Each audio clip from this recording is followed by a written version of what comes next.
Hi, we're All Modern. We're here to help you refresh your space for spring with the best of modern furniture and decor, all in one place. Our team of modern obsessed experts hand vets each design for quality. Plus, we offer fast and free shipping. That's modern made for real life. Shop now at allmodern.com.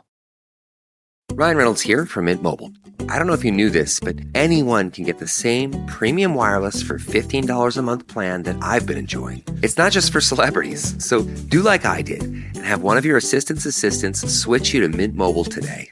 I'm told it's super easy to do at mintmobile.com/switch. Upfront payment of $45 for 3-month plan, equivalent to $15 per month required. Intro rate first 3 months only, then full price plan options available. Taxes and fees extra. See full terms at mintmobile.com.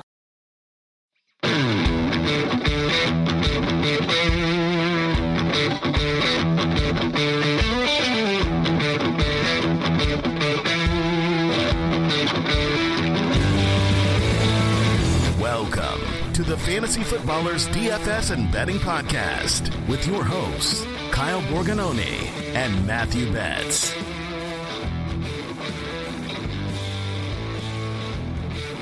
Welcome on back, you beautiful people. It's Friday, April 10th here. Fantasy Footballers DFS and Betting Podcast. I'm your host, Kyle Borganoni, and I am joined, as always, by Matthew. It's good to be back, Betz. Kyle, what the heck, man? That was so weak for our first show of the year. For, I guess, technically, not our first of this calendar year, but of this upcoming football season. I thought you'd come in with the fire, the energy, the excitement. Welcome on back. Here's another podcast. That was so weak, dude. So I'm putting you on blast for that. Okay, I've been put in my place as a host, as a person, as a friend. But I also get to be transparent with you because I am a shell of a person right now. Yeah, you should let the people know mentally and physically where you're at. Yeah, so I was in Arizona, my whole family, for spring break this past week. Dynasty podcast got to record in studio, which was fun. But the plane ride back, when you fly from West Coast to East Coast and the time changes and you lose a day and you don't really sleep, and you get back, it's not great. So I'm not running on a ton of hours of sleep, but I'm energetic about our friendship. Okay, that's nice. I'm excited, man. It's good to be back. It always feels like these little breaks. We're like, oh, we'll be back, in 6 weeks, and then all of a sudden, after like the 4th week, it's like, man, when can we get the show back up and running here? So it's good to be back. We got the NFL draft in 2 weeks, which is crazy to say. Should be a lot of fun. Baseball's in full swing. The Masters this weekend. So it's a great time to be a sports fan, and I can't wait for this draft, man. I feel like most years, we say this in hindsight every year, where things are always not what you think they're going to be, but honestly, after the first 3 picks, I have no idea what's happening this year, which makes for a lot of fun if you're looking to bet on this thing. Yes, and what we'll be talking about today is some of our biggest NFL draft questions, walking through the first 15 picks, some of the positional markets, where we feel confident, and honestly, The over-under I want to set right now is 6.5 for the number of times I say the word value on this podcast. This is a really good value play. Honey, what are you going to take? Look at the value here, which is something you always say when you know it's going to lose. but if you get a good number on it, hey, that's all we care about, right? I just want somebody to listen to this podcast Friday morning, doing what they do, their routine. They're like, oh, we're back. And then I want them to text their loved one and just say, do you understand the value on this pick, brother? Do you understand the value that's laying out there in the markets that Borg Betz talked about? Yeah, we do have a couple. We'll actually end this podcast with a juicy win total that, I'm not saying we did it, but... Moving the lines. And if you were part of our Discord channel, you actually got to see some lines, some props that we've been taking over the last month or so. And we will continue to give you those for the NFL draft, for win totals markets, for some of the season-long player props that I think some people don't like, that we're kind of boring, that we just hammer unders over and over and over and over again. And yet, for season-long stuff, when we talk about, this player is going to throw for 3,800 yards, I'm just going to keep taking unders. A couple years ago, wasn't it that I just took every quarterback's under, and it was at 65, 70%? Yeah, I think you just did that and blindly hit an unbelievable amount of them, which is a good strategy. It's like the only, I mean, the NFL draft, information-based markets, I think are super beatable. You don't have to win a lot of your bets to profit. But the one like, over-under type of market where it's yards, touchdowns, whatever, the only one that like there's a massive edge still in is these season-long props. Now, it's not very fun to tie your money up from, if you're taking them now, April through January. It's not a sound investment strategy. Tying up all your money in that and best ball, I mean, it's better than your 401k. So people don't love to tie their money up that long, but there's such an edge in it that's where I will continue to invest a part of my offseason bankroll, and I think a lot of people have had success doing that. So yeah, once we get the NFL draft, we'll also get way more markets up for additional players. There's a few for star players, but once we get all those officials up into May and June, we'll have plenty of those as well. So we'll talk about NFL draft questions, prop teas. We'll even get to best ball, because I know that there's some people that just want to hear about our best ball takes. But just a quick little update, Betz. The other day, I thought of you because I was doing something that every single listener on this podcast does when they listen to this podcast. Were you on the toilet? No. I was mowing the lawn. I was mowing the lawn. And... Well, but you said everybody does this, but there's people that live in the desert that never cut their grass, right? Oh, yeah. No, Andy, Mike, and Jason, so soft. Those guys... So when you said everybody does this, I was like, okay, well, not everybody cuts their grass. Oh, now I look like an idiot. Yeah. No, so I realized that we're in this special season of getting excited. People are just cranking up that lawnmower. Maybe they did the off-season maintenance for it. Maybe it doesn't start up. Mine did. And as I was mowing, I was like, I am about to be walking with our people every single day, just thinking. Now, I don't listen to our podcast while I mow the lawn, I'll tell you that, but I'm with you. I'm thinking about you guys. So have you mowed the lawn yet? That's the biggest question. So I have major regrets because here in Pennsylvania, it's been cold this week. And like, this is the week. All my neighbors are mowing. And it's like, okay, like it's time. The grass is long. However, yesterday, I just didn't get around to it. It's supposed to rain all day today, all day tomorrow, and maybe the day after. So for the next like 3 or 4 days, I might have the worst looking lawn on our street. And I take pride in that. So that really hurts me, to not be able to do that. Yeah, there's going to be some rival dads in your neighborhood that walk by and go, ooh, this guy here, who does he think he is? They just give you the look of like, we're not mad, but I mean, we're all disappointed. And that's the worst. What if I told you that I mowed the lawn the day of flying out to Arizona because I wanted to be ahead of the game? I was just wanted to make sure that I was putting things in place so that when I get back, I got to mow it again. But still, like when I was gone, people are like, okay, this guy knows what he's doing. You're a pro dad, Kyle. Yeah, a little pros pro here. So I wanted to jump in and talk some best ball because we will get to reveal our rankings. So Betz and I, the way that we mostly play best ball is that I don't think of my bankroll being spent during this February through April. Like I definitely play some big little boards on Underdog. You're going to talk about DraftKings in a second because there's going to be some overlay that you want to get in on, and we want the Foot Clan to get in on. But all of our rankings we will release after the NFL draft. We will try to have those up as soon as we can.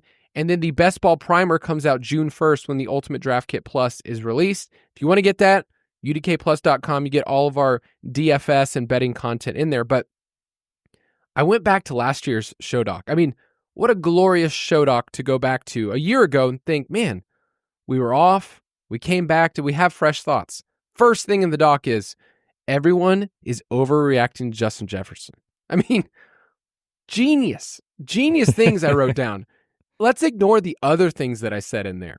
But one of the takeaways I had is that there are a lot of wide receivers, because it's so wide receiver heavy, that there are some certain dead zones in how we draft in best ball because everybody's loading up early. And then there's this range in rounds, I don't know, rounds 10 through 15. It's like, oh, I already have my wide receivers. I'm going to go for my running backs. Last year, there weren't a ton of running backs that hit later that usually we would say, okay, that your team gets stronger. But there were a bunch of wide receivers that I really liked, including on this podcast. Just toot my horn one more time. I talked up some guy named Darnell Mooney, who you laughed at me at. And you said he's going to be on the field in 2 wide receiver sets. That's the point. And that's all I care about. And thankfully, you talked some sense in me. I did end up with a decent amount of him by time we got to August. I think this is a good time to try to think about what the market is doing and like whether or not you think that is directionally accurate. Of course, there's going to be players in each bucket that either hit or don't. But thinking about just like best ball in a nutshell is reactionary to what just happened, which is why, zero RB crushed for like 2 or 3 years in a row. And we saw everybody last year saying, I'm not drafting running back until the 10th round, baby. Watch this. You're like, it's like you're playing chicken with the people in your room. Like, I'm not going to draft a running back. And obviously, if you zigged while there's zagged and you took RB heavy teams or just invested early in running back, I should say, you crushed. And the truth is probably somewhere in the middle. And I'm really interested to see like where that shakes out this summer. But like right now, it's hard to not draft at least 1 or 2 running backs in the first 5 or 6 rounds on both sites, DraftKings and Underdog, because it is one of those things that you feel comfy, you feel confident in what just happened. You think that that's maybe right, and maybe it is, maybe it isn't, we don't know. But I do find myself in those draft rooms thinking to myself, this NFL draft class is sick at running back. And when you get to, I don't know what the names are, but like once you get to the Tyrone Tracy tier-ish, somewhere in that range, it's like round 7, 8, 9, man, it dries up quick. So I've taken pretty much like a barbell approach on both sides where it's like, I definitely want one of those guys early, whether it's the first or second round. But once we get into, like round 7, 8, 9, I'm kind of just pausing because the backfields in the NFL draft are going to get shaken up like crazy with how good this draft class is. And then I find myself just hammering the rookies like super, super late. On DraftKings, it's funny. People don't like to draft rookies there, but you can get guys that we've talked about on the Dynasty show a lot that we like. Devin Neal, DJ Giddens goes super, super late, like just kind of names like that you think are going to get maybe not Genty, obviously, capital or Hampton capital, but they're going to get maybe around 3-ish capital that will have a role in the backfield. You're going to get those types just so cheap later in drafts. So I've kind of been taking that approach of like 1 or 2 early, wait forever, and then just hammer some of these backup running backs and rookies in the later rounds. It feels like we're returning to what fantasy football was 6-7 years ago. like the dead zone that you were just talking about is something over years and years and years. We're like, oh, this is not where you want to draft your guys. And now we're seeing them pushed up because running backs crushed this past year. We traditionally talk about wide receivers on sites like Underdog just like ruling the day. So last year, 23 wide receivers went in the first 3 rounds. It was basically like 2/3 of the first 3 rounds were all wide receivers. This year, it's gone down a little bit. It's about 53%. So there's not the same equal distribution as you go throughout the rounds. And I will have an article that is out in the DFS Pass. If you want just a 10,000 foot view, if you're one of those people, it's like, okay, I'm playing best ball. I've done a little bit during this time. What are things looking like as we go to the NFL draft? I will give you this data just to work with and kind of see where's the certain spots. For instance, there are 13 running backs right now in the first 3 rounds. And then there's kind of like this zone where it kind of tails off because everybody's taking them. You go to rounds 13 through 15, there are 14 running backs in that range. And a lot of those are the guys you're talking about, Betz, of like, I don't know what to do with this guy. Is he the backup? Is he a rookie? And there's also just some spots where like tight ends, we have the guys early that you want on your team, right? You want Bowers, you want McBride, and then you start to find these spots in rounds 7, 8, 9, rounds 10. That's where Bowers was going last year. And we were too scared to kind of figure out what to do. So I will give all this data for people, but at the end of the day, I want to find cheap wide receivers that are going to be on the field. Like this year's Darnell Mooney, or last year I put Marvin Mims as, and it didn't really work until it worked at the very end. But I want guys that project to be on the field as a wide receiver too, and I think are somewhat talented. I'm not saying they're great. So I want to ask you about a couple of names real quick. These are dirty names. I get it. Like you want to hear about the sexiest names? Not right now. But there are some guys in the wide receiver 60s that I think are going to be on the field a ton. Like for instance, the Packers wide receivers, Romeo Doubs and Dontavian Wicks, which, come on, imagine not drafting Dontavian Wicks for another year. Those are the kind of names, like those guys will probably be on the field. Maybe they draft another wide receiver, but like those guys project to be on the field on most, like every down kind of guys ahead of Jaden Reed. Quentin Johnston right now, maybe they draft another wide receiver, maybe they don't. And he's just on the field a ton. He's going at pick 135. Darius Slayton, for some reason, they still bring this guy back, and every year he has the exact same ADP as I guess I can take him in around 17 or 18. Are you interested in adding those types of guys to your roster, knowing I know I'm going to get snaps? To some degree, yes. To some degree, no. And that's how everybody feels, right? It's like, I guess if I need a wide receiver 7, this is fine. But you mentioned the Chargers. I think they are super likely to take a wide receiver in this draft. The question always is how high, which obviously dictates the talent level usually of the player and therefore the willingness of the coaching staff to put them on the field. So QJ, I think he's fine. Dobbs and Wicks, I do think they add a wide receiver into this mix. However, we need to remember Christian Watson is recovering from a very, very late season ACL tear. So even last year when they had, 3.5 healthy wide receivers, it was still this rotation. So even if they draft somebody, they're not in the top 10 this year or the top 15. Like if they take somebody in their spot at, I think it's 22 or 21, whatever it is, yeah, that player is obviously going to get opportunity, but there's been a lot of rumblings that they will probably add players to fit the defensive coordinator's scheme here this early in the draft. So I think the Packers will add some, but I think it's probably more of a day 2 guy. It's not the best wide receiver class in the world. So yeah, I think those guys are going to have a role. And Dobbs is just always the most boring click of all time, but yes, he will pop up for 600-700 yards and 5 to 8 touchdowns depending on the right circumstance. So yeah, those guys are totally fine. I'm with you there for sure. I also think Cedric Tillman is a guy that has a lot to lose this year in the draft, depending on what the Browns do.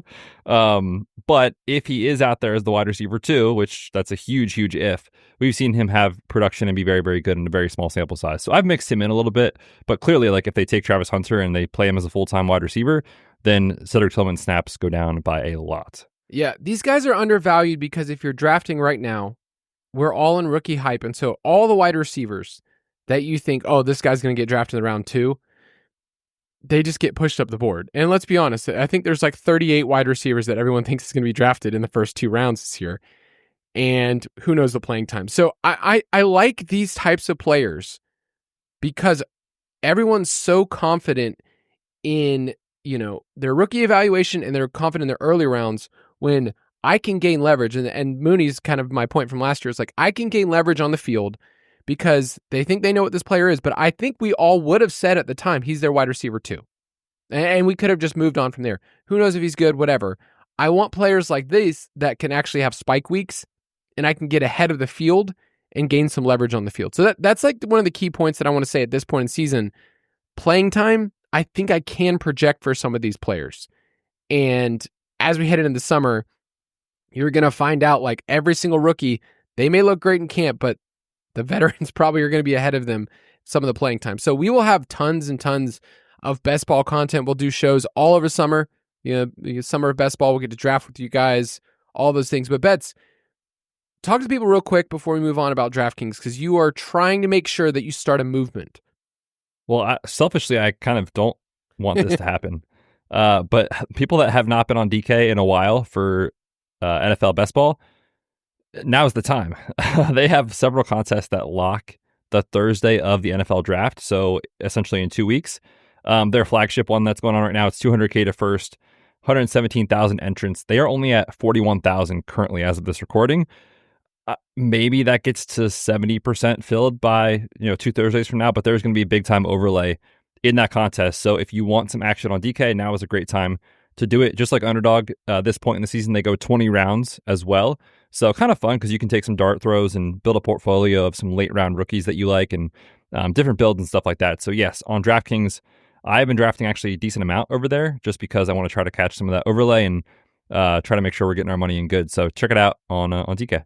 Yeah, and we'll get to share some of that content also with our Discord channel. If you're one of those people that are part of the DFS Pass, you have the Ultimate Draft Kit Plus. That Discord channel is always hopping. Let's take a quick break, and we'll be right back. Look around. You can find cars like these on AutoTrader, like that car riding your tail. Or if you're tailgating right now, all those cars doubling as kitchens and living rooms are on AutoTrader too. Are you working out and listening to this ad at the same time? Well, multitasking pro, cars like the ones in the gym parking lot are for sale on AutoTrader. New cars, used cars, electric cars, maybe even flying cars. Okay, no flying cars, but as soon as they get invented, they'll be on AutoTrader. Just you wait. AutoTrader. Ryan Reynolds here from Mint Mobile. I don't know if you knew this, but anyone can get the same premium wireless for $15 a month plan that I've been enjoying. It's not just for celebrities. So do like I did and have one of your assistant's assistants switch you to Mint Mobile today. I'm told it's super easy to do at mintmobile.com/switch. Upfront payment of $45 for 3-month plan, equivalent to $15 per month required. Intro rate first 3 months only, then full price plan options available. Taxes and fees extra. See full terms at mintmobile.com.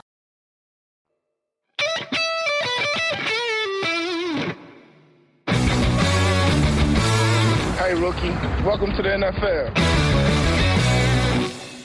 While I was away on the West Coast, you, my friend, got to publish a massive article, which I feel almost bad because it's called the NFL Draft Betting Guide Mock 1.0, which means that you're going to come out with another one. So it's almost like this one's the starter. And I think that was a good place for this episode to bring people back, bring them back in the mix, just to say, hey, here's where we're starting the conversation about the NFL Draft, what we're thinking. Now, we are very selective on the NFL Draft. Like, so you're giving the first round, you are giving 32 picks. You're not saying, hey, bet all of these. You're just saying, here's how I'm aggregating these from the draft. So if people don't understand, maybe just talk about how a betting mock is different than an actual mock draft. Yeah, I mean, when you look at the Mel Kipers of the world and Daniel Jeremiah and Dane Brugler, like those guys are scouts and they have connections and I do not, right? So I'm not getting any of this information from quote unquote sources. I listen to a bunch of coverage around the NFL draft. I look at a bunch of rookie rankings when it comes to like big boards and stuff like that. I aggregate all that information and then I look at the betting odds to kind of give me an idea of what is most likely to happen. So this is not what I would do. The mock that I write up is not necessarily what I'm hearing, so to speak. But I do think it is a good way, a good exercise to kind of go through and see where there might be mismatches in the market. And specifically at the top, it's kind of fun to think about the scenarios that could play out. But really in this draft, when I did the exercise, and you can read it on the site, I found myself after like pick 16 being like, dude, who knows? Like this could go any number of direction. And what's wild to me is that when you get into those player markets, like, team to draft this position, which is available on DK and BetMGM and all the other major books at various odds, sometimes the books are a little confident in like who's picking, like 25th of like what the position is going to be.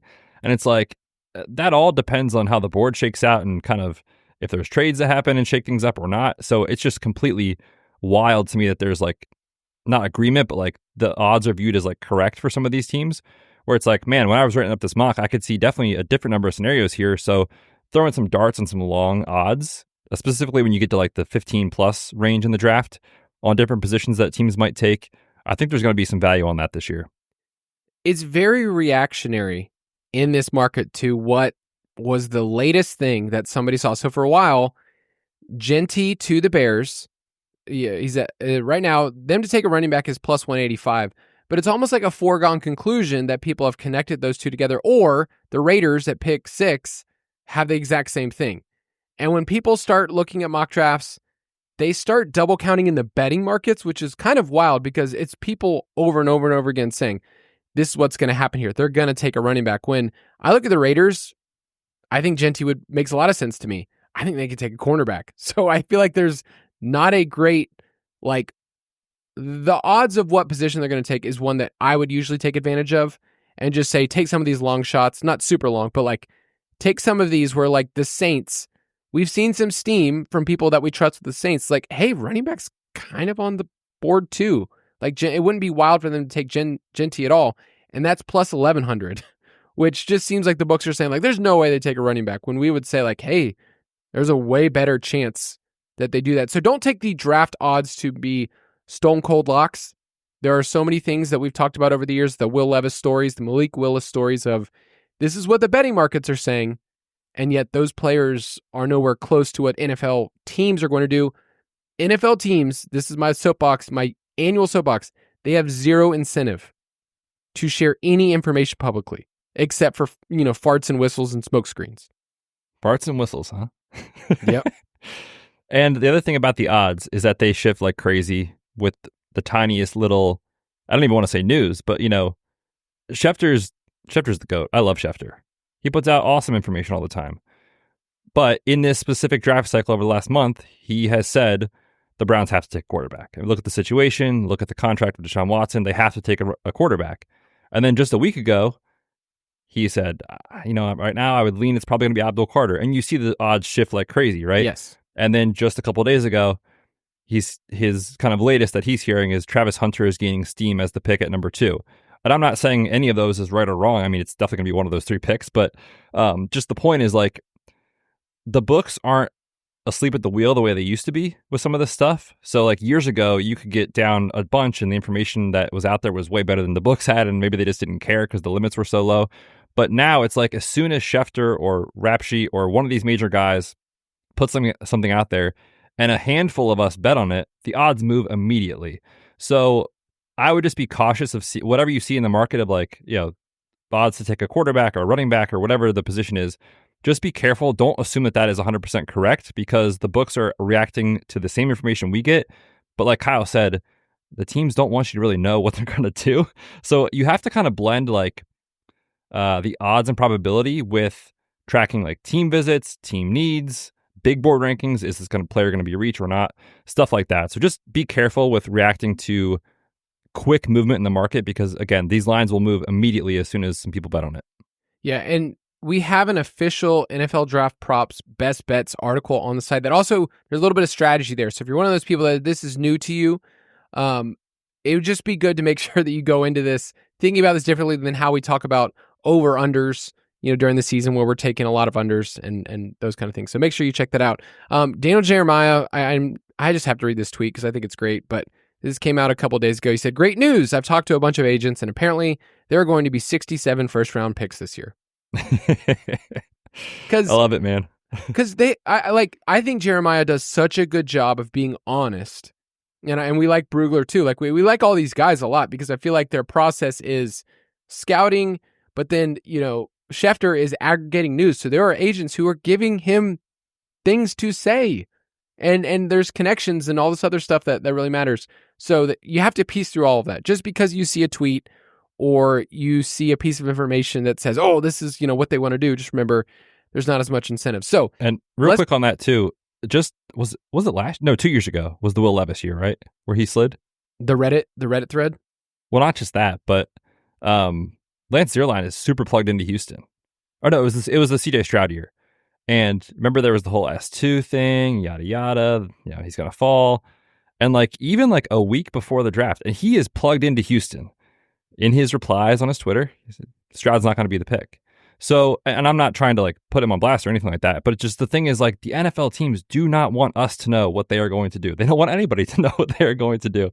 So just another example of that from the last couple of years, that every time we get to this part of the season, it always, makes me laugh. We'll walk through the first 15 picks. We won't really discuss trades. You and I will actually next week go through and go back and forth and reveal our boards of what we think the draft's going to look like.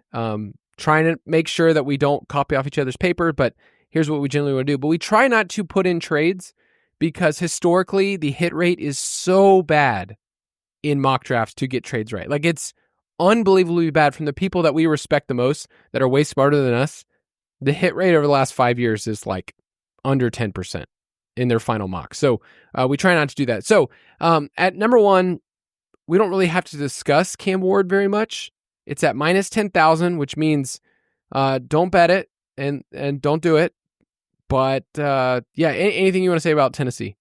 No, I mean, at this point, I'd be shocked. There was a point in the season where I was like, oh, maybe they could take Carter or Hunter, but it seems like a foregone conclusion at this point. Cam Ward will be the pick. All right, so the Browns at 2 have an interesting proposition because I think they're ecstatic that they could have Travis Hunter, that they could have Abdul Carter, and yet there is a little bit of steam for us. You and I have seen the value. All right, so there it is. Shadur Sanders at 2. So this market's been so back and forth. You mentioned earlier, based on what Schefter has said. So zooming out, how are you approaching this pick? Yeah, and when this first, I I guess, hype on Abdul Carter to go second. I mean, he's always been a top 5 consensus guy, top 3 for a lot of people in the class, so it's not like this came out of nowhere.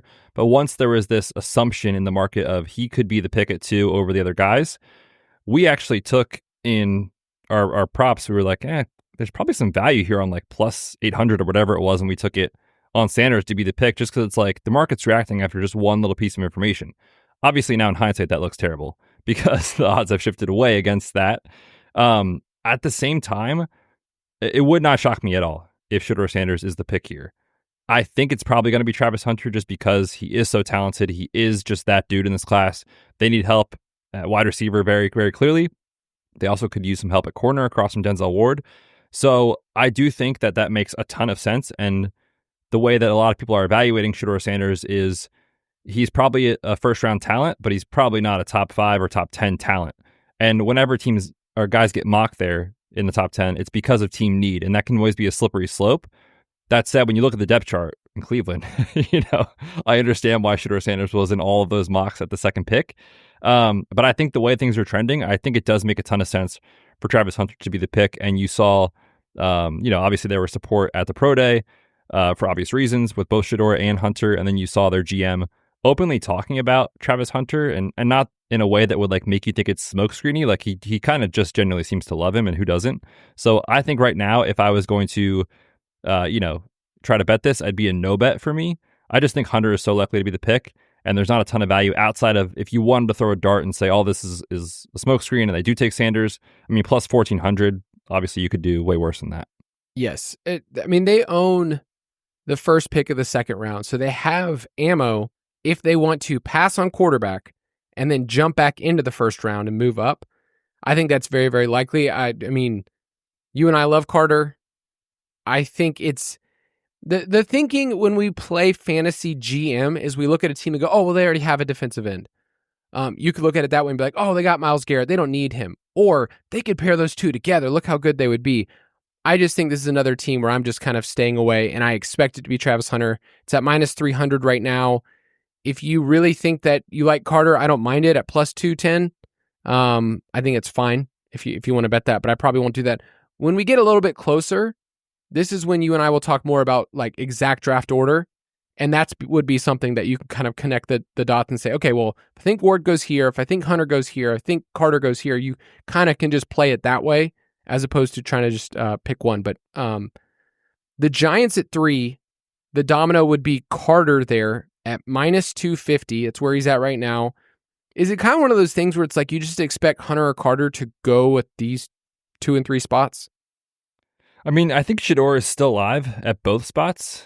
Obviously, I don't have a ton of confidence in that, but when you go back, this is the part of drafting that's so fun, is like how much of the recency, I'll put air quotes, news that you hear is true, or like how much do you believe?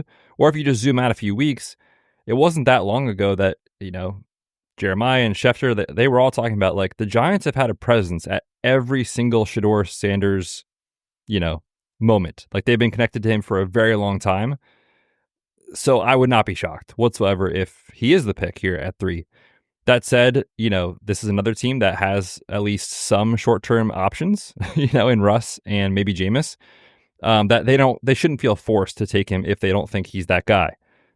Do they think that or not? Who knows? I think right now, if I was going to do a mock draft, an updated one, I would probably have Carter here.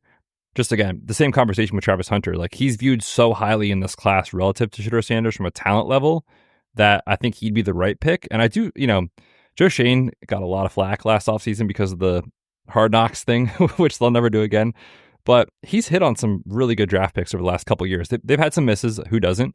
But I think he, deep down, is a pretty sharp guy and understands the best player available approach, and that Carter is obviously that guy for this team. So yeah, I think Carter's probably the right guy to be the heavy favorite here.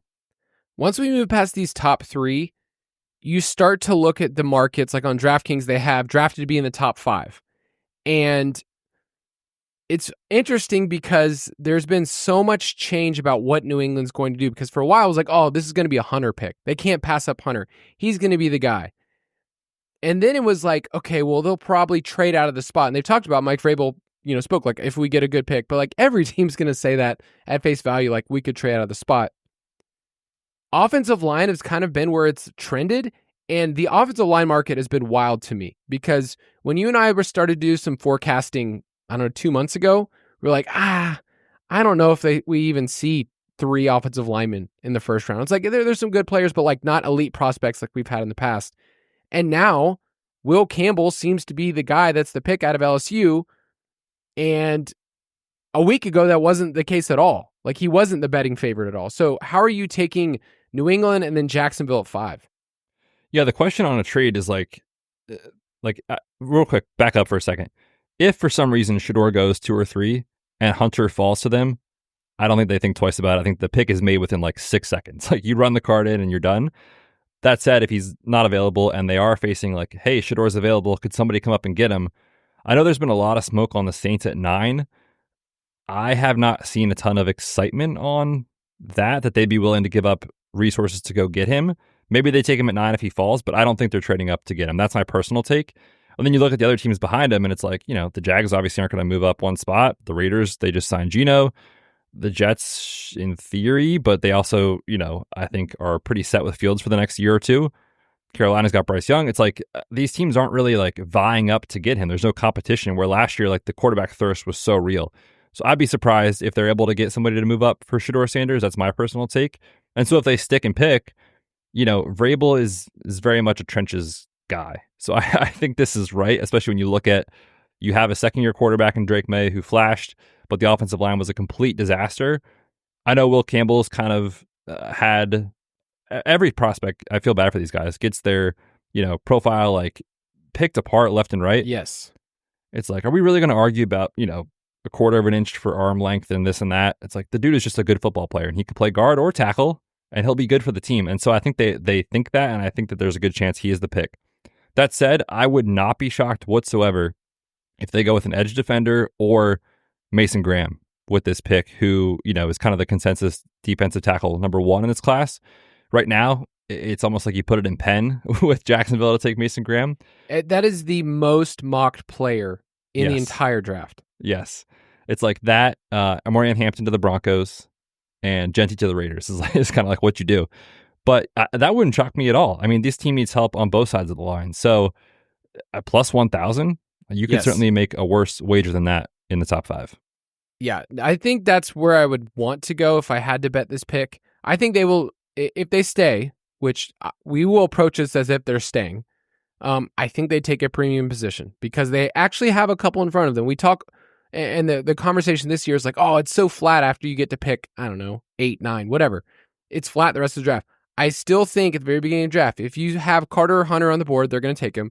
But if not, they're going to take one of the offensive linemen, or they're going to take Graham. So I think them staying put makes the most sense, and Graham has the best value on the board. He's actually 11-1 right now on DK, so the lines have moved a little bit. So, and with Jacksonville, I'm obviously not betting Graham. I think that he would be a solid pick for them, but I'm not betting that at all.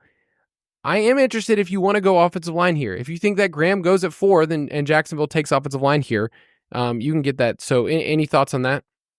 Not really. I think I'm with you in that James Gladstone's seems to be a pretty sharp guy. He's young, comes over from the Rams organization. They've spent some premium resources on offensive and defensive line, specifically defensive, over the last couple of years. We saw him take Jared Verse last year, it was, I believe. And then they also traded up for Braden Fisk, who many people have kind of comped, like the size for Mason Graham is very similar to Fisk from a profile standpoint. So I think that they would take a premium position, like you just said. Whether that be offensive line or defensive line is the major question. Yeah, right now, if you wanted to just bet offensive line, it's plus 275. I don't mind that at all. If you're like, I don't know if they would take Membu or they would take Campbell. You can take deeper shots on that. Membu's at plus 550. Campbell's at plus 1,000.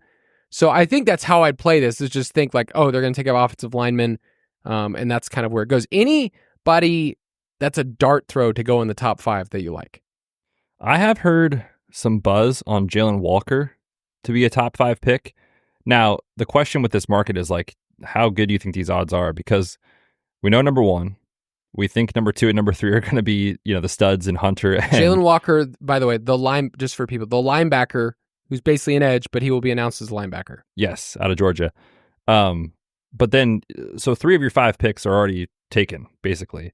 So to be a top 5 pick, you only have a chance of really going in the 4th or 5th selection. So I think the outs are pretty thin, and I'm very, very sure that these odds are terrible for that to be reflected in that, if that makes sense. That said, Jalen Walker at plus 550, we're using DraftKings today for this, is certainly not terrible as a dart throw. He has a ton of steam to teams like Carolina. I've seen some Raiders discussion on Walker. I also have seen a little bit of connection to him with New England. But like I said, it's a pretty thin bet.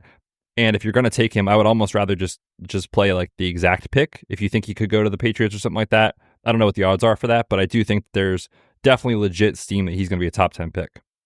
Yeah, if he was going to go 4th overall, let's see, it'd be plus 1,200. So I think that he's one of those players like we've seen in the past of these kind of tweeners, like linebacker edge players that people just get obsessed with. The Raiders, unfortunately, have done this before. Different regime. Cleveland Farrell, they've done that. But the Raiders are interesting at 6. Genty has been the pick that everyone has in their mocks. I think for fantasy, we would all love that. We try to separate, you and I try to, in this process, separate what we want for fantasy, what we think teams should do versus what should happen, and then what is the difference in probabilities. Like, that's the game we're trying to play here, not, they need a running back because Zamir White stinks, because he does stink. The other positions, just getting just a little shot right there. Sorry, Zamir. Georgia great. Poor Zamir. Cornerback and linebacker is interesting to me. If you have Jalen Walker, which you do in your first mock, linebacker is plus 650, which feels kind of juicy. Any interest there? I also see it at plus 700 on Caesars, so a little bit of a better price there. Yeah, like I would not be shocked if it's Genty. Just he's going in the top 10, 11-ish picks, somewhere in that range. But once you get past 5, there's not a lot of teams that are going to take him. So I understand why people are doing this. That said, just kind of connecting some dots here as well. There's been a little bit of buzz of like, well, do they just take a premium position or a different position here and come back in round 2 with one of the Ohio State guys, which I think would make a ton of sense. They have Chip Kelly, who just came from Ohio State. They're going to want to run the football, which is why people are mocking Genty. But you have to remember, like, yes, Pete Carroll did this with Rashad Penny years ago. However, that was at pick, like 27 or something like that? Way back when. This is a new Raiders team, right? With Tom Brady as a part, minority owner. 28 for the people counting at home. 28 for Rashad Penny, who I 27 actually. I'm a liar. Okay, I was right. I knew it. Dang it. So I've seen a lot of people being like, well, Carroll's done this before, so this would make sense. It's like, yeah, I get it to some degree, but like 6th overall is very different than 27th. So I think there's a better chance than the market is giving them that they don't take Genty and go with edge defender or linebacker, I guess I should say, for betting purposes with Jalen Walker, or a corner. There's been a little bit of buzz on Will Johnson to this team too as well. So I would not be betting anything Genty here. I just think it's a little overvalued. It's funny that we're at the point, we're at pick 6 here. And I feel this underlying thing that we're like, they could go this, but you know what? They could also go that. And you know what?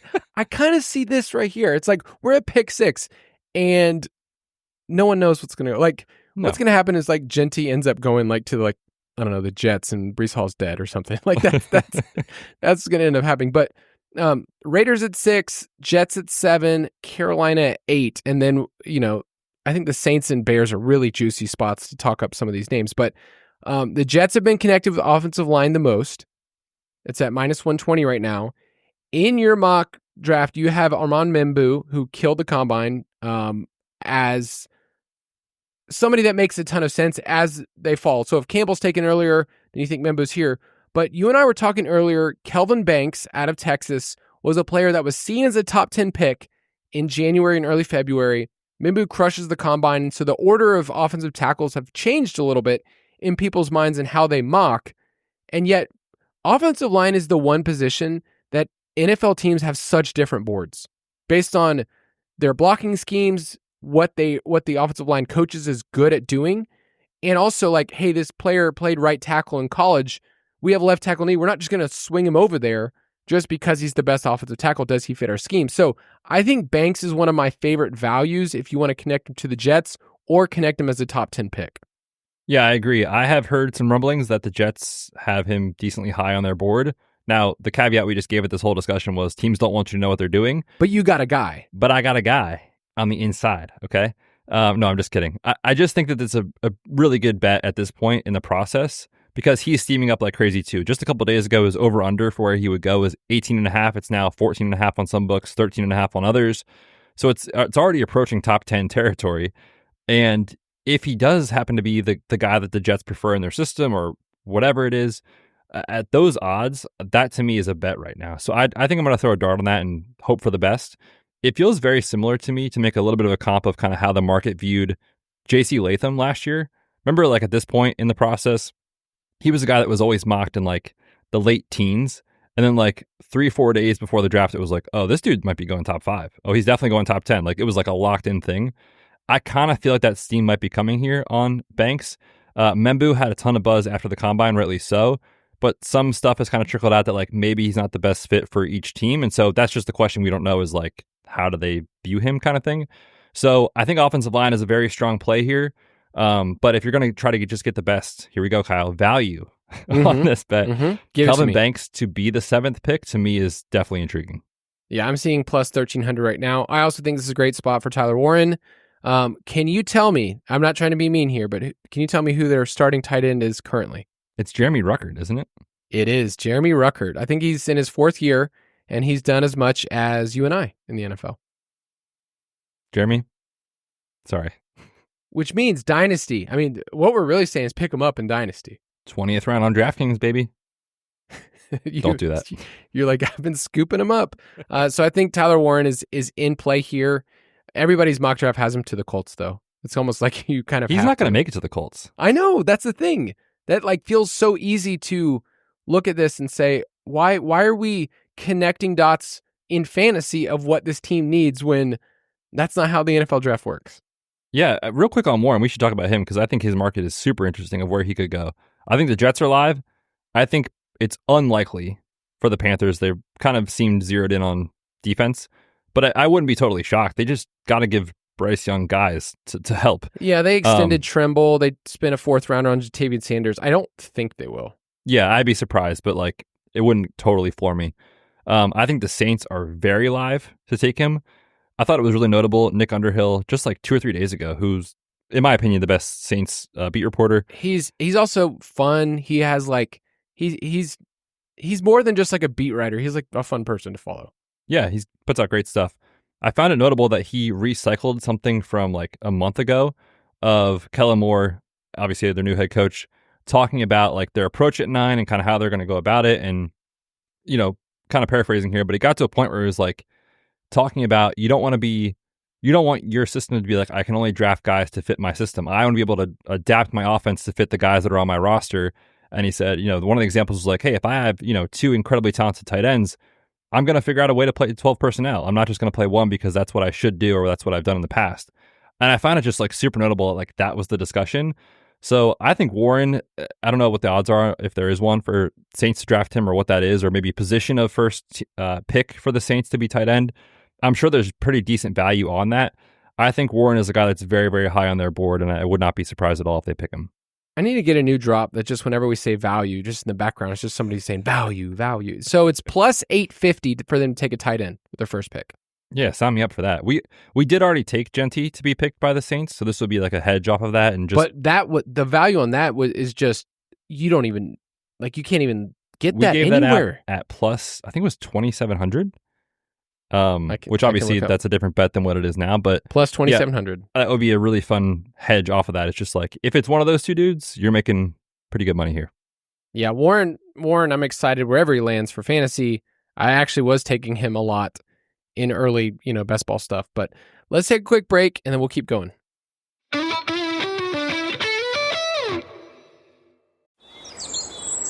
It's starting to sound like spring, but it's not official till you've lit up the grill with Kingsford Original Charcoal. This time of year, as we break in the backyard with friends and family, everything tastes better cooked with authentic wood-fired barbecue flavor. Thanks to Kingsford. Welcome, spring. Visit Kingsford.com for charcoal and more from America's grilling expert. Ryan Reynolds here from Mint Mobile with a message for everyone paying big wireless way too much.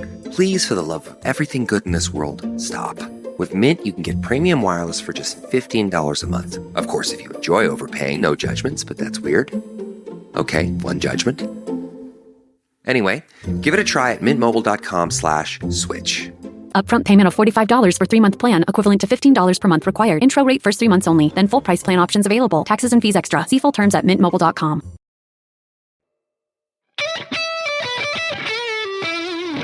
I'm pretty sure, looking back at the odds right now, the Saints might be the team that sportsbooks have the least clue about. Like, just nobody no has clue. any idea. The betting favorite right now for the Saints is to take a quarterback at plus 200, and that feels like so flimsy. I would not bet that. Yep. Well, plus they don't need one. You know, they've got Spencer Rattler. The rat tail? They don't need a quarterback. They've got their guy. I'm so glad that he didn't work. Does that mean? That's so mean, isn't it? You're so mean, Kyle. It's because you can't let go of how he was portrayed as a high school kid on QB1. A bully. He was a bully. He was a bully on that Netflix show. His if you want to, you can, search for the clips. But basically, his teammates, his way that his vibes he was giving off was, I'm going to make it one day. You aren't. So listen to me. You're a chump. You're going to be a nobody. It's like, dude, you're in high school. Like, don't walk around like that. This isn't like an acting TV show where you get that personality trait. Like, you can choose to be a leader and not a turd. Kyle, poor kid. You put him on blast here. That was the years rat ago. turd. That's that what was he is years now to ago, me. Kyle. And it seems like he's the same dude. Bears at 10. Bears at 10. Genty has been the pick for a while. Offensive line, edge. Seen some Tyler Warren buzz here too. I think we're all excited for the Ben Johnson experience. I feel like they have enough on the roster they can kind of just take best player available. So how are you approaching this? Yeah, teams like this are tough where they have a lot of really awesome pieces already in place. They don't really have like a clear, obvious need. That said, when I look at the depth chart, one need is a running back. And we have a blueprint of Ben Johnson already not being the biggest DeAndre Swift fan in the past. Remember, he comes over from Detroit. Swift was in Detroit during one of the final seasons there, and they chose to say Swift is not the guy. He got phased out down the stretch. They obviously traded him to Philly. In the same offseason, they drafted Jahmyr Gibbs and signed David Montgomery too. I think it was a 3-year deal at the time. So we kind of already have this blueprint of like Swift, Ben Johnson not being the best match. So I would not be surprised at all if Genty's the pick, and quite frankly, I think he's going to be the pick if he's available.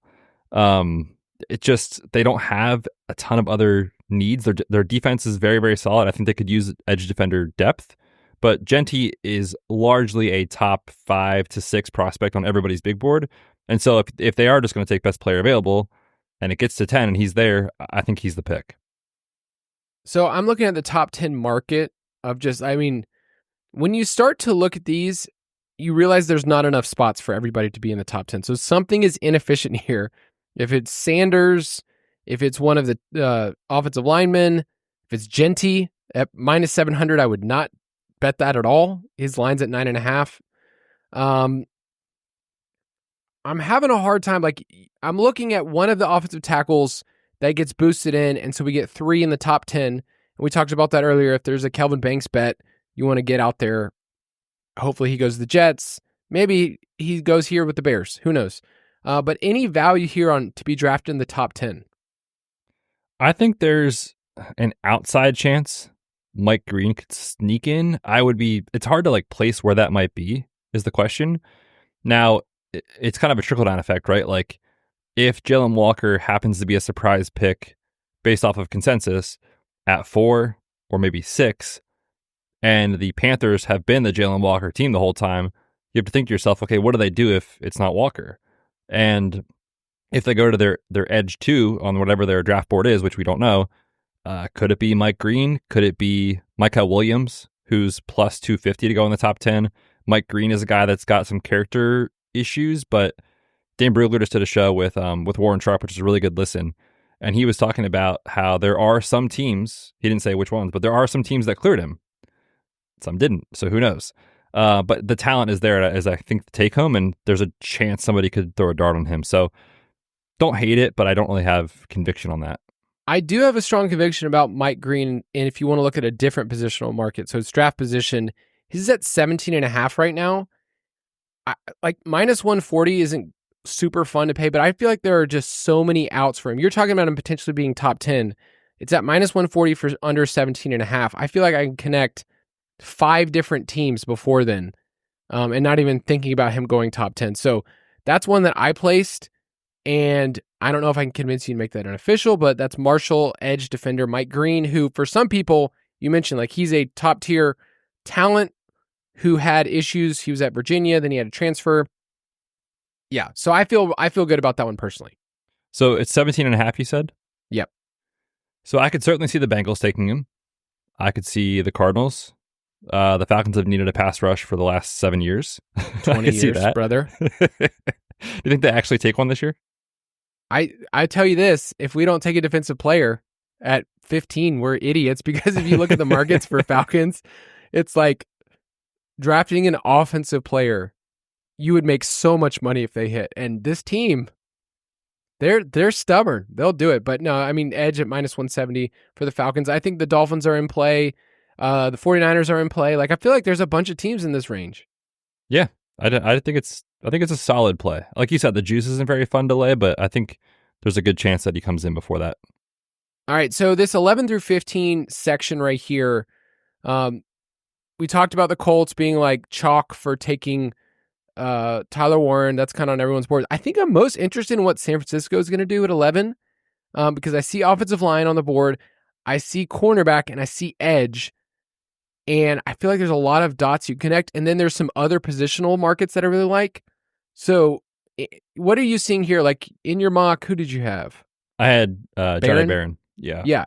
Barron, there's a couple of spots. So if you think that the 49ers take best cornerback available, I think that's a really good one if you want to take that one. But Barron's line right now is also at 17.5. So that would be another one. It's at plus 160 if you're interested on that one. Yeah. He's tough because like, I don't really know what teams think or how they view these players that are kind of, could play nickel, could play on the perimeter, kind of a hybrid guy. And when I think about the NFL, it's such a reactionary league, right? The same exact thing just happened last year with Cooper DeJean, sliding all the way into the second round. The Eagles go up and get him, and it's like, oh, yeah, he actually is a really good football player, and we shouldn't have ever thought draft good players. This. Yeah, and, there's maybe some of that thinking along this line of like, we're not going to let that happen again. The same thing happened when the Lions were able to scoop up Brian Branch, right? He was another tweener that's like, I'm not sure if he's a top 25 pick, just a good football player. Doesn't matter where you put him.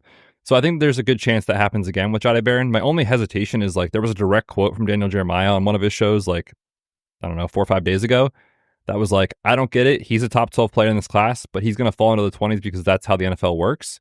So I'm probably not going to bet it, but I definitely think he's in play to go anywhere from 11 to 16, 17. I think it's very much in play.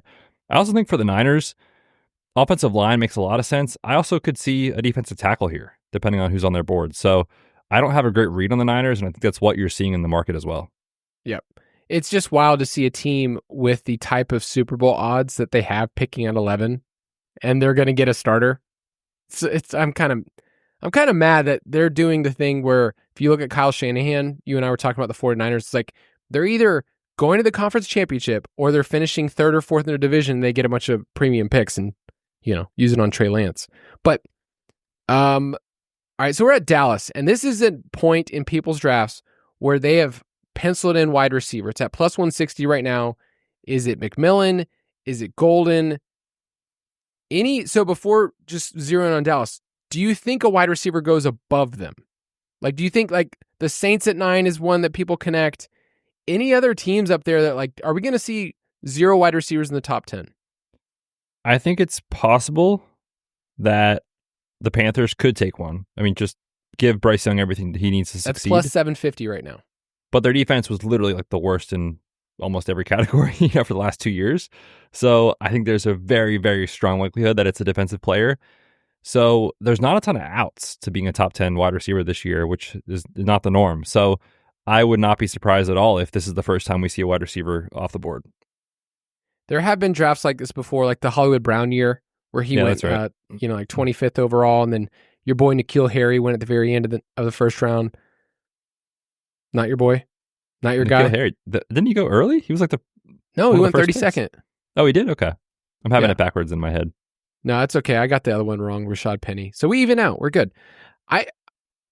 It's a different discussion from Dynasty and what we'll talk about for redraft, and we'll talk about for best ball for these wide receivers. But it seems like where we're at is that these teams don't have to take them. If you're not counting Travis Hunter as a wide receiver, then I feel like the range is going to be somewhere between 11 to 17. Like there's just a good spot for one of these wide receivers. So do you think Dallas right now, you have McMillan in your first betting mock draft? Did you feel confident about that? Not really, because there's a lot of mocks have Golden as the guy there, which I wouldn't be surprised by. And the Cowboys are kind of a team that historically picks based off of their top 30 visits list, and he is meeting with them. So I wouldn't be surprised if it's Golden. I don't have a strong take on that at all. I will say I've seen some mocks with running back there just because it's the Cowboys. It'd be flashy. They obviously need one. But the way that Brian Schottenheimer has kind of talked this offseason, some of his quotes, it does seem like they're kind of leaning away from running back. So I won't be having that in my final mock personally. I don't think they take a running back at the 12th pick. Could be wrong, but I think it'll be a wide receiver. I also think they could use help on the defensive side of the ball, as we saw last year too. So yeah, they're tough, man. I don't really have a strong lean on who it would be. I don't love betting the, which team will draft Ashton Genty or which team. I just feel like you have to throw a ton of darts here to get those right. So right now, Genty to the Cowboys is at plus 1,400. The Cowboys are a team that are overexposed to the media as it is. And so therefore you get the opinions of people, what they should do more than anybody else. But, cornerback and offensive line is also on the board too. But any other thoughts about the top 15 here that you want to talk about before we move on? We talked about the Colts a little bit. We think tight ends overvalued there. I wouldn't be surprised if they take one, but it's kind of put in pen, and historically that hasn't worked in mock drafts. I think Atlanta's very strong candidate to take edge. I don't want to lay minus 170, but I wouldn't fault anybody for doing that if you can find a better price. And then the Dolphins real quick, the last one there, they're at 13th. Teron Armstead did just retire. Officially, the offensive line was a complete disaster last year. So they're a potential Kelvin Banks range type of team that I wouldn't be surprised by that either. That said, there was a quote talking about the guy they took in the second round last year. I can't remember his name, of saying like, we took him with the idea of like he could be the next guy for Teron Armstead. I have no idea how much truth there is to that, but I wouldn't necessarily say that they're a lock to take offensive line just because of Teron Armstead. I'll say that. If you want to get all of those write-ups for every single team in the first round, Betz has that in his betting mock draft, which is on the site.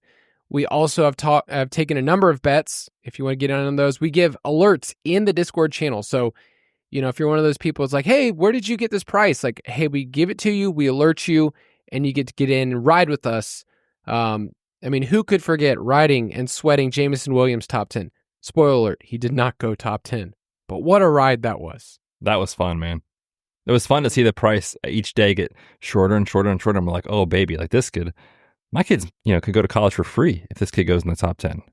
Yeah, well, we were the smartest people alive. Well, he didn't. Yeah, no, man, that was a fun one. Prop it like it's hot. All right, before we head out, we wanted to give you one prop that we're really excited about. We will talk more about NFL win totals. We have a episode that's in May, I believe. It is the win total spectacular. Some call it the greatest episode ever assembled, but we go through the entire NFL, all 32 teams, kind of talk about their odds, where we would place bets, and our strongest ones. Betz and I combine our heads together. I will have an NFL schedule-adjusted win totals article out very soon. But there is one team that we feel pretty bullish on, not a team that we've ever been bullish on. In fact, you and I have been the exact opposite about the Raiders. It's so terrifying, and I sound so silly saying this, but I'm very in on the Raiders this year. We took over 5.5 2 weeks ago when it opened on ESPN Bet. It is now 6.5 on a lot of books and moving quickly. Do you mind if I... I would love it if you could hit that drop. moving the Sniffing our own lines. farts about the Raiders. What could go wrong? Oh, they're definitely going to win 5 games. But it's up to like minus 150 for the over 6.5 now on some books. I would not probably play that, but I think this is probably heading to a 7.5 with the juice of the under is what I would say. Right now, the best price I see is minus 122 on Bet Rivers, also minus 125 on BetMGM for the 6.5, which I still think is good. You think about what this team was last year and the last month of the season previously with Antonio Pierce. That was like the most unserious hire of all time. It just, I mean, come on. So you have, I think, stability now, which this franchise has not had in a long time. With, Pete Carroll coming in, he's obviously at the end of his head coaching career, which is, this man is incredible. But he is a winning head coach. He knows what to do. He gets Geno and says, I have my quarterback. We have that position solidified, which again, they have not been able to say since Derek Carr left. You get all those things in place. Brock Bowers in year 2. Jacoby Myers, I think, is a very underrated wide receiver. You have one of the best edge rushers in the league. I also think they're going to add a premium talent at the 6th pick in this draft. And if they are just league average, like we don't need the Raiders to win the Super Bowl this year. We need you to win 7 or 8 games. I think that's very, very likely when you look at your schedule adjusted wins and the depth chart and the upgraded coaching, which I cannot stop thinking about Antonio Pierce punting on 4th and 1, down 10 in like the 4th quarter with 6 minutes left. It's like, give me a break, brother. So I just think there's going to be a better ecosystem around this team. And 6.5 is very, very low in today's NFL. So I know you were looking at their schedule. Anything that stuck out to you? Yeah, so you mentioned the premium picks that they have, 6, 37, 68. Like that's going to help this team. And as much as I want them to take Genty, I would prefer if they took a premium position at 6, get a running back later, one of the Ohio State guys. But one of the things we do is we walk through the NFL schedule. We do not know the order of games right now, but we know exactly who they do play. So one of their divisional matchups, apart from AFC West guys, is that they play the AFC South. So Tennessee, Jacksonville, and then at Houston, at Indianapolis, one of the weaker divisions in the NFL. And then their second divisional matchup is against the NFC East. So they have home games against the Giants and Cowboys, which we would say those are at least winnable. On the road against Philly and Washington's tough. But their placement games, okay, and that's something we talk about a lot, is where did this team finish in the division? And so they have 3 extra games that are 4th place games: at home against Cleveland, at home against Chicago, and on the road against New England. So when you walk through a schedule and you look at what a team has to do in the division, and then what are their other matchups, you kind of ask yourself the question, like, let's say they go less than 500 in the division. Let's say they only win 1 or 2. Okay, well, guess what? They still have a ton of winnable games, including ones at home and those 4th place games. So I think the Raiders, we just have to get off the stank that is Antonio Pierce. For sure. And I think this team will be competitive in a lot of the games. And obviously, no team wins every 1-score game. But if they get the right side of variance on that as well, there is upside for this team, I think, to come away with 10 wins and like surprise a lot of people. So I think over is a very, very strong play, and I would still play it now, even though it did move a full win. We're getting a value here because of Antonio Pierce. That's it. That is, 5.5 was something we took right off the bat, and I still think 6.5 is fine. Lock it in. First official win total bet of the year. All right. The Raiders. And you're saying this is a 10 uni. Oh, obviously. Okay. So just take the mortgage, whatever plans you had with your family over the summer, just take that reservation, cash it out, and put it in this market so that you can wait, 10 months and figure out what happens. That's going to do it for this episode. Next episode, we will be doing a full NFL betting mock. So Betz is going to be updating some of the numbers. We will go back and forth, talk about the betting values. If you're one of those people who's like, hey, NFL draft betting is not my thing. Like, there are so many different markets that you can play into this. It also affects Dynasty. It affects, how we look at DFS. So we think this part of the season is best of just forecasting. You're trying to be one of those people that zoom out and you're able to look at it in a couple of different ways. Betz, tell everyone goodbye. Oh, man, this just feels so right to be back, Kyle. I am excited. And I can't wait for next week as well when we do that betting mock. Always a good episode every year. Oh, man. We're back, baby. We'll see you guys next Friday. Have an awesome weekend. Thank you for listening to another edition of the Fantasy Footballers DFS and Betting Podcast. Don't forget to visit us on the web at thefantasyfootballers.com. It's starting to sound like spring, but it's not official till you've lit up the grill with Kingsford Original Charcoal. This time of year, as we break in the backyard with friends and family, everything tastes better cooked with authentic wood-fired barbecue flavor. Thanks to Kingsford. Welcome, spring. Visit Kingsford.com for charcoal and more from America's grilling expert. The new KFC Dunk-It Bucket with juicy original recipe tenders, new mashed potato poppers, crispy fries, plus 3 sauces that fit right on top of the lid, so you can dunk anywhere. You can dunk at the game, dunk while security points to the no outside food sign, and dunk as 20,000 people watch you and your Dunk-It Bucket get removed from the stadium. Dunk almost anywhere with the new $7 KFC Dunk-It Bucket, or get the double Dunk-It Bucket for $25. Prices and participation vary while supplies last. Taxes, tips, and fees extra.